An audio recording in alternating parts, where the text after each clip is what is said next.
akasema kwamba kweli Diamond amenitoa kwenye game, yeye ndo amenisaidia kwenye muziki wangu, amenishika mkono na vitu kama hivyo, yeye ndo amenifanya mpaka nimesimama hapa. But again, mwisho wa siku yeye kudai ile, unakumbuka ile milioni 600 alikuja kaidai ile milioni 600, sasa ni kama vile alikuwa ameuza ile inaitwaje ile heshima na kila kitu ambacho alikuwa amenifanyia. Maana yake mimi niliondoka pale ndio nikiwa na uchungu, lakini mwisho wa siku niliondoka nikiwa najua kwamba huyu mwamba amenisaidia. Lakini kwa yeye kusema kwamba nimlipe ile pesa milioni 600, ile sasa ilifanya sasa ile ndio ilifanya sasa nikadraw ile line ya kwamba sasa mimi nishamlipa gharama zote. That means hakuna credit ambayo nafaa nimpelekea. Hakuna mali nafaa ajivimbia aseme kwamba mimi nimemtoa Harmonize ama mimi nimemsaidia Harmonize kwa sababu alichukua ile pesa.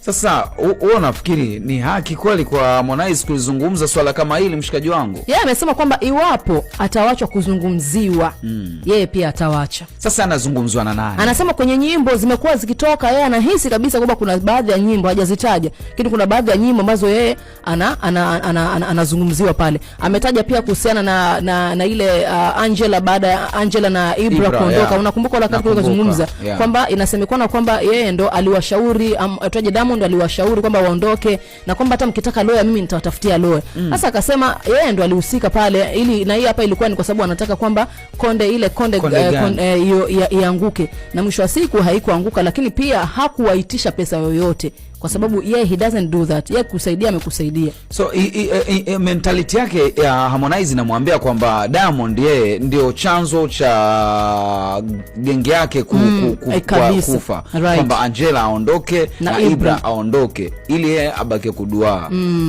Wakati huo ni kwamba kuna kauli ambayo ni ya H Baba. Anadai kwamba ngoma ambayo ilikuwa ni ya nani, ni ya alikuwa amemsaini nani pale kwake, alikuwa amemsaini anaitwa nani, Country Wizzy, Country Boy. Okay. Kulikuwa na ngoma fulani hivi inaitwa Baby, ambapo kwamba Wizkid alikuwa anatamani kuifanya remix, lakini Harmonize kwa sababu ile ngoma hakuipiga yeye akamkaushia mshikaji. Kwa hiyo akaifelisha. Lakini kwa kauli hapa ya kusema kwamba sasa hivi ni kwamba yeye Diamond ndio chanzo cha yeye kuona kwamba anataka arudi nyuma. Tusitukane mamba, bado mto bado hatujavuka.